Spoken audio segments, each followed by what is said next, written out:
Have you ever done one of those mental experiments or read a book or maybe watched a documentary of a war from the other person's side, from the other person's perspective? It's fascinating. I love this stuff. Not that I try to have sympathy for the enemies of my country, but I've read these accounts before. I've read Vietnamese accounts of what it was like with American bombers overhead. There are several still surviving, as you can imagine, Japanese accounts of what it was like there.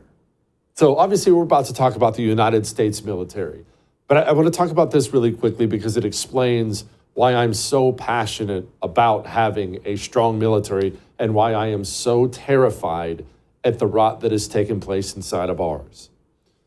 If you read a Japanese account of being bombed, everyone knows about Hiroshima and Nagasaki, but those are honestly a tiny fraction of how much bombing we did in Japan. Virtually every major city, not every major city, but pretty much every major city in Japan, we reduced it to rubble.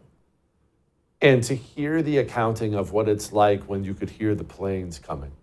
Am I going to make it to the bomb shelter in time? My kids, they're at school. I hope they got out okay. I won't know till, well, who knows when. Maybe that bomb got them. Maybe it'll get me. The terror, it sounds horrifying to have a foreign army come into your country and bomb you to powder. And then the training, the fear they felt when they thought we were going to invade, because we were going to invade if they hadn't surrendered. The absolute abject terror. You're a woman doing bamboo spear training with your children, that level of terror. But that can happen here, you realize that. We here in the United States of America, we have been blessed. No matter how old you are watching me right now, if you're 95 or 5, the entirety of your life, we've been untouchable in that regard. Number one, biggest, baddest military in the world, 2 gigantic oceans on each side. Oh, we may lose something here or there or a regional conflict. We may get attacked, but no one's ever coming to the homeland. We're never going to lose a major war. We always win those. We're 2 for 2, after all. But that's not true.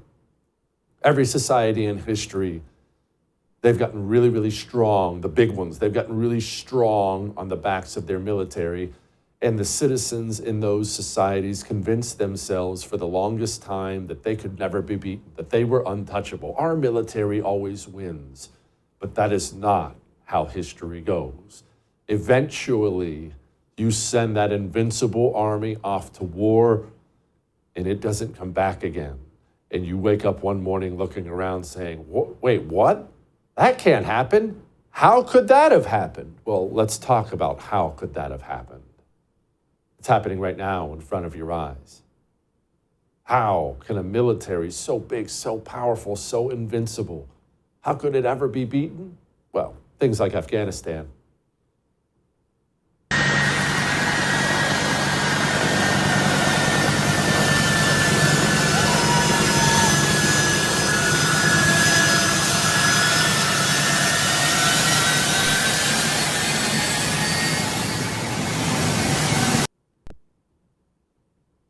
An image, an international video seen so many times around the globe, so representative of the international embarrassment brought to us by the Biden administration, the American military waking up one day and just deciding we're leaving, and the C-130 goes scurrying off the runway. An international disgrace and embarrassment. What a spit in the face it is of the men and women who gave their blood and their lives in that country for 20 years. And then it's not just the embarrassment part of it. How can a military rot so quickly?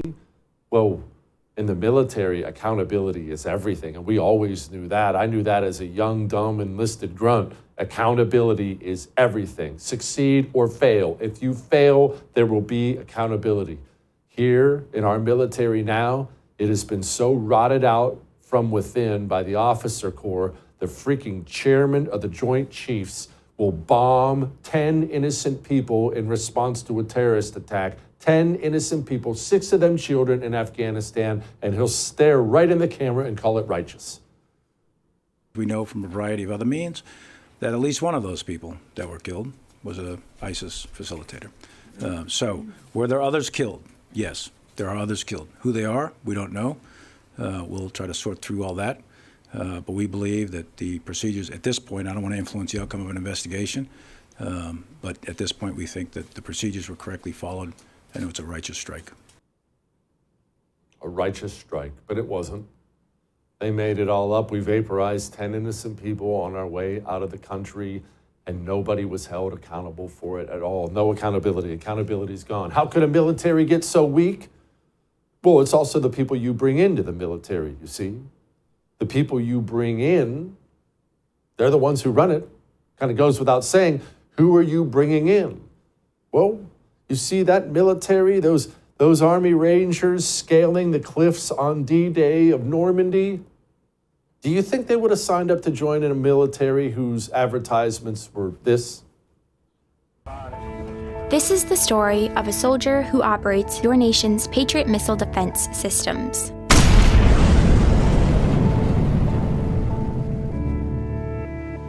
It begins in California, with a little girl raised by 2 moms. I also marched for equality.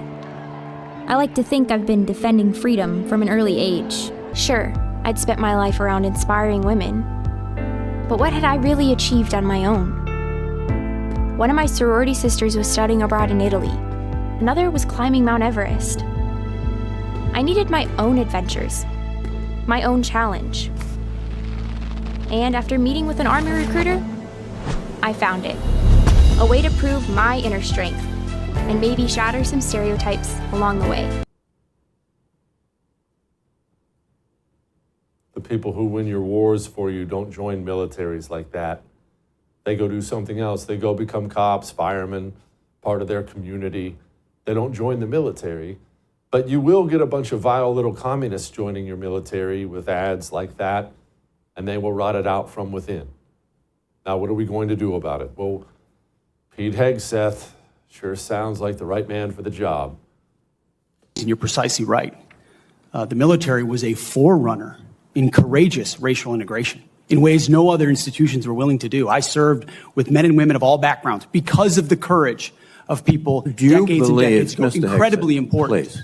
However, the DEI policies of today are not the same as what happened back then. They're dividing troops inside formations, causing commanders to walk on eggshells, not putting meritocracy first.